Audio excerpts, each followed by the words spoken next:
Нов месец и нови 30 минути во најновото издание на Урбан Блог. И овој пат сме сигурни дека ќе го задржиме вашето внимание, а што поточно ви подготвивме гледате во продолжение. Во новиот Урбан Блог ве носиме на најубавите пролетни патувања, каде да патувате за споените викенди во мај, како да направите детокс на организмот и дали чоколадото е добро да го конзумирате пред спиење. Останете тука. По рекламите почнува новиот Урбан Блог.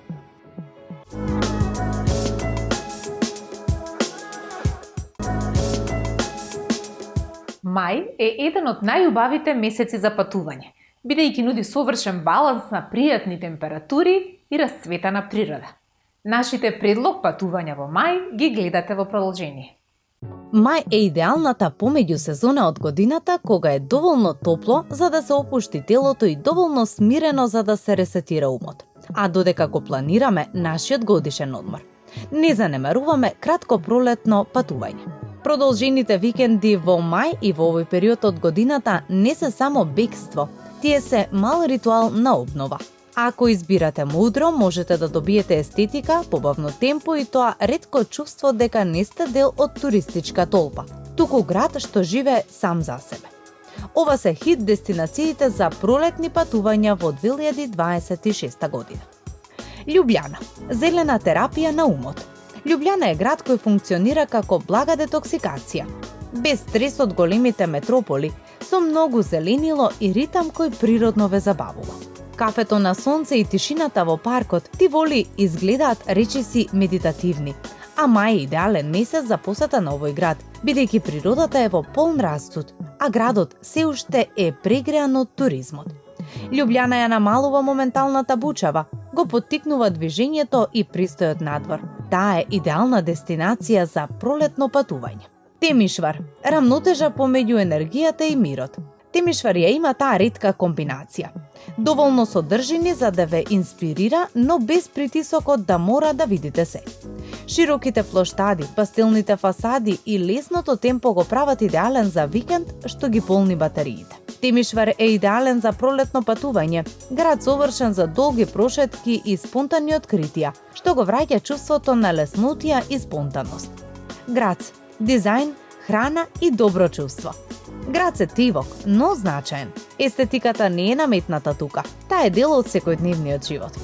Од архитектура до храна се е мерено, што го прави одличен избор за оние кои сакаат рамнотежа помеѓу стимулација и релаксација. Порто, ресетирај се со вода и светлина.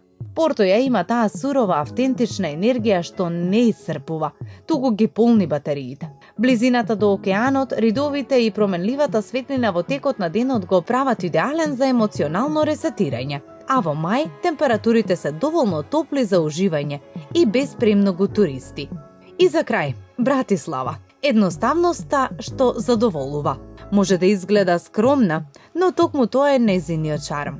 Се е во близина, ништо не е пренагласено и лесно може да се препуштите на ритамот на градот без потреба од планирање. Ова е идеален град за продолжен викенд, бидејќи е блиску, а и кандидат за пролетно патување, бидејќи времето е сончево, а атмосферата е мирна и пријатна. Што и да одберете, имајте убав помин, опуштете се и дишете длабоко.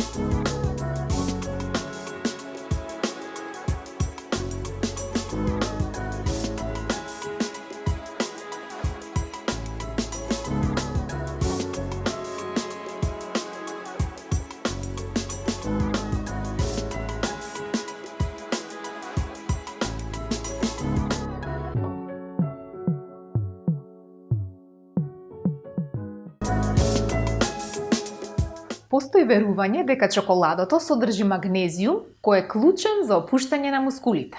Дали тоа, доколку се конзумира пред легнување, ни помага да имаме подобар и поквалитетен сон, гледаме во продолжение. Ноќта си има свој вкус. Понекогаш е чај од камилица, понекогаш голтка црвено вино.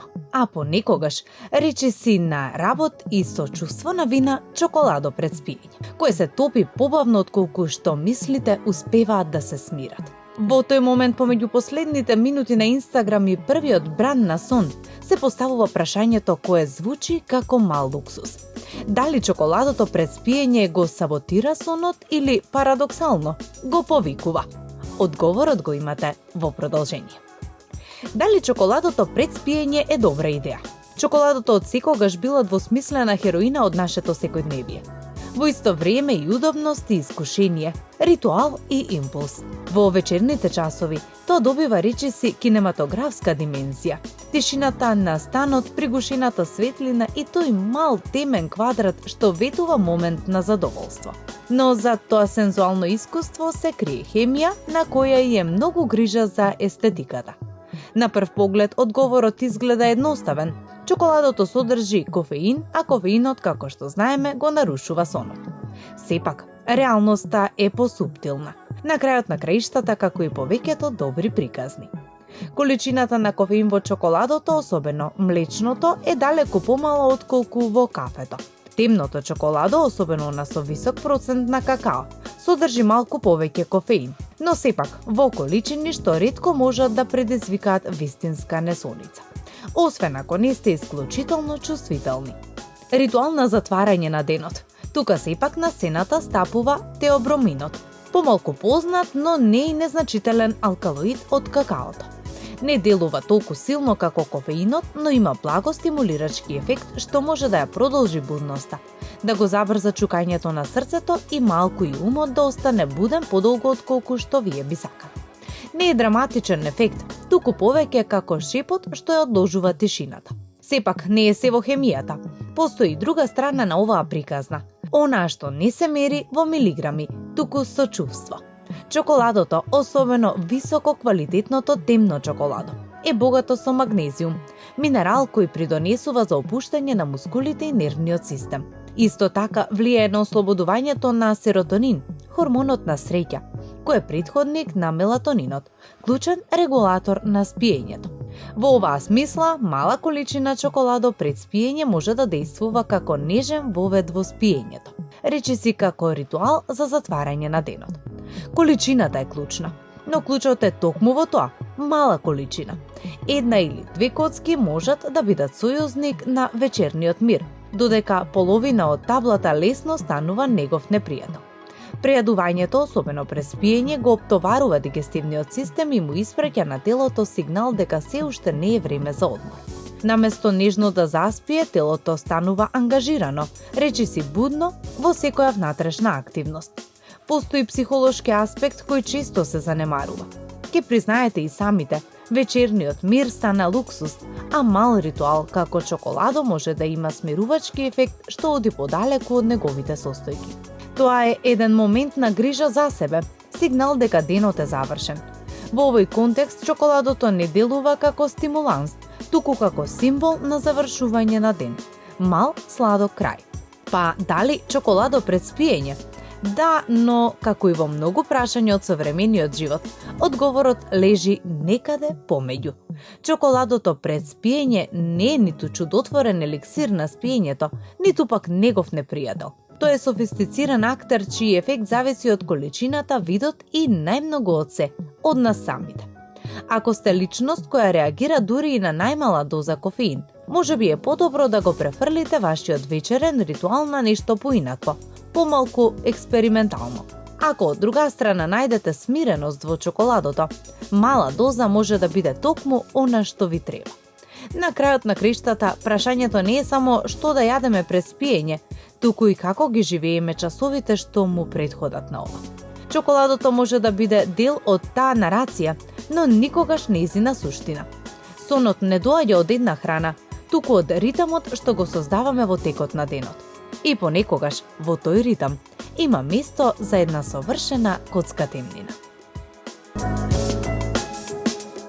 Кога се зборува за детокс, често се мисли на рестриктивни диети и скапи сокови. Целта на детоксот е да се прочистат црниот дроб бубрезите, белите дробови и кожата. Во пресрет на летото, Урбан Блог за вас подготви одлични препораки за тоа како да направите совршен детокс. Детоксикацијата на телото е од суштинско значење за општото здравје, бидејќи му овозможува на телото да се одмори и да се регенерира. Исто како што имате слободен ден од работа, помислете дека детоксикацијата е како слободен ден на вашето тело. Стресот, нездравата исхрана, никотинот, алкохолот и недостатокот на физичка активност се главните причинители за кисела средина во телото. Тоа се манифестира преку дигестивни проблеми, целулит, здодевна коса, главоболки, нечиста и бледа кожа, како и проблеми со циркулацијата. Токсините и отровните материи редовно се акумулираат во масното ткиво и сврзното ткиво и се таложат над зидовите на крвните садови. Бидејќи телото е паметно, ако не успее да се ослободи од тие супстанции со нивно исфрлање, тогаш едноставно ги депонира биохемиските врски на отпадните материи на оние места кои имаат прилично подредена улога за функционалноста на нашиот организам. Како прв чекор, треба да ги промените вашите животни навики за внесување течности. Пиете најмалку 2 литра вода дневно, бидејќи го исфрлате несаканиот отпад од телото. Зелениот чај е особено ефикасен, бидејќи го стимулира согорувањето на мастите и го оживува метаболизмот на телото. Овој чај за детоксикација треба да го пиете континуирано во текот на денот, за да ја намалите киселоста на телото. Наш совет е да избегнувате овошен чај и чај од морско трнче, бидејќи тие покажуваат својства на формирање киселина.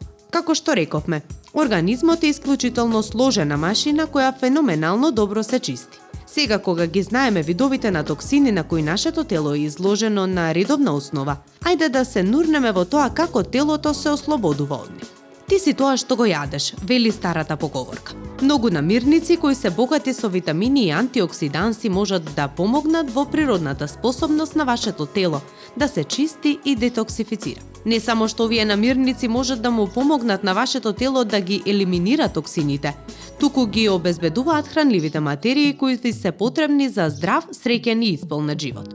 Ки ги наведеме најважните намирници на природна детоксикација на телото.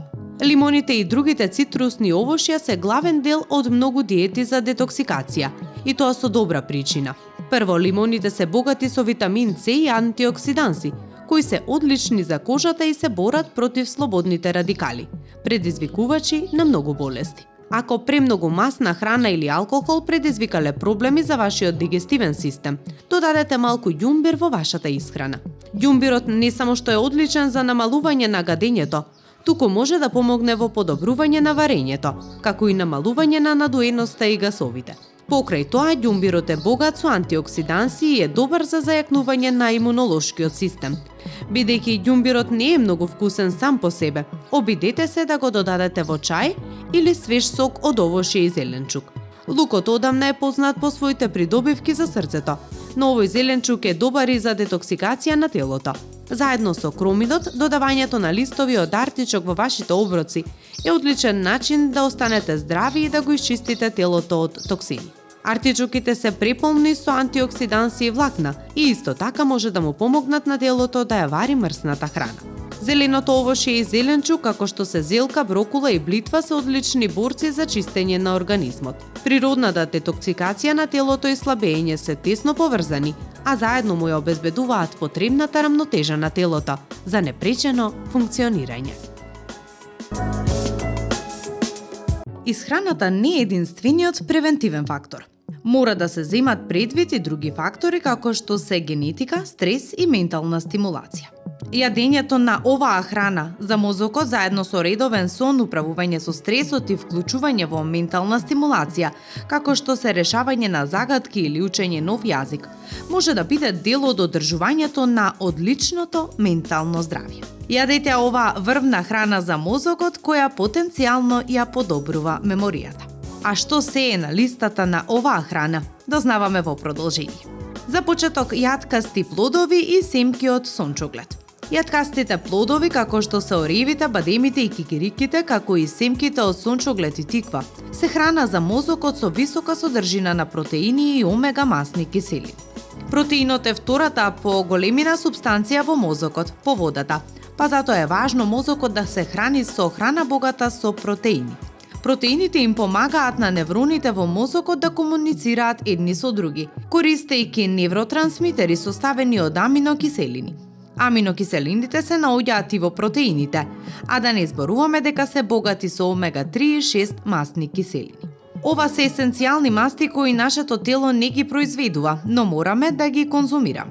Омега-масните киселини помагаат во изградбата на клетките за одржување на нормална функција на мозокот, а исто така помагаат да се зачуваат новите сеќавања преку создавање синапси или врски во мозокот. А добро е да јадете и грав, затоа што гравот е богат со влакна, витамини од групата Б и омега-масни киселини. Влакната помагаат да се чувствувате сити подолго и помагаат во постепено ослободување на шеќерот, помагајќи во концентрацијата и меморијата за да можете да функционирате стабилно во текот на денот. Витамините Б помагаат да се конвертира хемиското соединение хомоцистеин во други важни хемикалии во мозокот, кои помага за формирање на новите сеќавања. И секако, омега-масните киселини се неопходни за развој на мозокот и одржување на неговата витална активност. А слична улога имаат и боровинките. Боровинките и другите темни бобинки се богати со антиоксиданси, кои штитат од слободни радикали, што ги прави една од најмоćните намирници за мозокот. Тие исто така помагаат во борбата против дегенеративни промени во мозокот и го подобруваат функционирањето на нервниот систем и комуникацијата. Во храна за добра меморија спаѓаат и темните или снатите зеленчуци. Зеленчуците како келј, спанаќ и брокула се богати со витамин Е, како и со фолна киселина. Витаминот Е помага да се заштитат клеточните мембрани од слободните радикали. Слободните радикали се нестабилни молекули кои ги напаѓаат клетките на нашето тело. Некои причини за формирање на слободни радикали вклучуваат стрес, загадување, зрачење и преработена храна. Фолната киселина се наоѓа и во темнозелените зеленчуци и придонесува за нормален развој на мозокот. Конзумирајте и постно црвено месо, како што е стек, кое е богато со железо. Железото помага во производство на невротрансмитери и исто така им помага на крвните клетки да носат кислород низ телото, вклучувајќи го и мозокот, промовирајќи внимание и концентрација. Ова може да помогне во учење нови работи, а се покажа дека менталната стимулација ја спречува Алцхајмеровата болест. Авокадото е богато со омега-масни киселини како и со витамин Е. Омега-масните киселини се неопходни за раст на клетките и развој на мозокот, а витаминот Е помага во заштита на клеточните мембрани од слободните радикали. Витаминот Е исто така може да ја забави прогресијата на дегенеративните болести како што е Алцхајмерова болест, благодарение на неговата заштита, одржување и поправка на мозочните клетки. Доматите се исто така храна добра за меморија. Доматите се богати со ликопен, кој е антиоксиданс. Ликопенот ги регулира гените кои влијаат на воспалението и го регулира растот на клетките во мозокот. Јадете и цели житарки. Тие содржат сложени јаглехидрати, омега-3 и Б витамини, кои го одржуваат мозокот нормален. Сложените јаглехидрати обезбедуваат постојан проток на енергија, го регулираат расположението и однесувањето и помагаат во учењето и меморијата. Црвената зелка е богата со антиоксиданси. Овие антиоксиданси помагаат во одбраната на слободните радикали кои ја напаѓаат вашата ДНК, протеините и јаглехидратите во телото. Некои велат дека слободните радикали се оние кои предизвикуваат старење, па дури и може да придонесат за Алцхајмерова болест. Темниот ориз е богат со витамини од групата Б, кои помагаат да се претвори хомоцистеинот во важни мозочни хемикалии кои се користат за учење и формирање на нови спомени. Зелениот чај е богат со антиоксиданси, кои помагаат во заштита од слободните радикали. Слободните радикали се нестабилни, реактивни молекули кои ги напаѓаат клетките на вашето тело. А одлично за мозокот е и црвеното вино. Не само што има прекрасен убав вкус, туку според некои истражувања е добар и за вашето здравје. Црвеното вино содржи антиоксиданс росвератрол. Овој антиоксиданс го подобрува протокот на крв во мозокот и промовира внимание и концентрација. Запомнете, умереноста е клучна кога станува збор за пиење алкохол. Неодамнешните истражувања покажуваат дека возрастните кои пијат една чаша вино дневно може да го намалат ризикот од развој на Алцхајмерова болест. Истото важи и за темното чоколадо. Тоа не само што е вкусно, туку и богато со антиоксиданси за кои знаеме дека штитат од слободни радикали. Тие исто така го поддржуваат учењето и когнитивните функции на мозокот, кои може да ги забават ефектите од Алцхајмерова болест. И за крај киноата, која е богата со сложени јаглехидрати, железо и витамини од групата Б. Мозокот користи до 20% конзумирајќи јаглехидрати, што е многу, бидејќи сочинува само 2% од вашата телесна тежина. Сложените јаглехидрати се храна за мозокот. Тие обезбедуваат постојан проток на енергија неопходна за нормално функционирање на мозокот. Железото помага да се оксигенира крвта и е важно за внимание и концентрација. Додека витамините Б помагаат да се создадат хемикалии во мозокот кои се важни за создавање спомени. Здравата исхрана може да помогне и да спречи и одложи развој на Алцхајмерова болест. Додадете ја оваа храна во вашата исхрана, за да обезбедите постојан проток на енергија, потребна за нормално функционирање на мозокот.